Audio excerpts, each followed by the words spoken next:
না, ভালোবাসার চুক্তিপত্র জোরে জোরে পড়ো। ভালোবাসার চুক্তিপত্র। আমি মাহি ইসলাম মেয়ে পক্ষ, আরিয়ান মুন্না ছেলে পক্ষের সাথে সজ্ঞানের রিলেশনে যাইতেছি। আমাদের সম্পর্কের মেয়াদ থাকিবে বিয়ে করার আগ পর্যন্ত। এর মধ্যে যে ছেড়ে যাওয়ার সিদ্ধান্ত নিবে অপর পক্ষকে 10 লক্ষ টাকা জরিমানা দিতে হবে, অন্যথায় আইনি ব্যবস্থা নেওয়ার সুযোগ থাকিবে।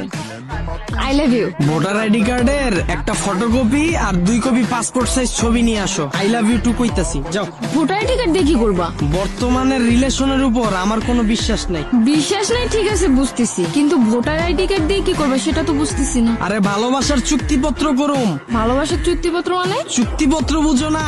সরকারি স্ট্যাম্পে ভালোবাসার একটা চুক্তিপত্র হইব আমগো। চুক্তিপত্র? চুক্তিপত্র তো মানুষ করে জায়গা জমি কিনলে, দোকানপাট ভাড়া নিলে, কিন্তু ভালোবাসার চুক্তিপত্র ব্যাপারটা বুঝলাম না। 2 বছরের জন্য একটা দোকান যদি ভাড়া নেই, ওইটার জন্য যদি চুক্তিপত্র লাগে, ভালোবাসা তো আর ইম্পর্টেন্ট জিনিস, ওইটার জন্য তো আরো আগে চুক্তিপত্র লাগবে। ভালোবাসার জন্য চুক্তিপত্রটা কিসের দরকার? তুমি কি আমারে এখন বিয়া করতেছো? না। তাইলে তুমি আমারে বা আমি তোমারে ছাইরা যেমন এটার কোনো গ্যারান্টি আছে? একটা দোকান যদি আমি 2 বছরের লেগে ভাড়া নেই, ওইটার যদি চুক্তিপত্র হয়, আমগো বিয়ার আগ পর্যন্ত চুক্তিপত্র থাকবো। বিয়ার আগ পর্যন্ত তুমিও আমারে বা আমিও তোমারে ছাইরা যাইতে পারবো না। যদি তুমি আমারে ছাইরা যাও, এই যে 2 বছর আমি তোমার পিছনে খরচ করলাম, সময় দিলাম, এটার বিনিময়ে যে টাকাটা আইবো, ওইটা জরিমানা হিসেবে আমারে দিয়া তারপর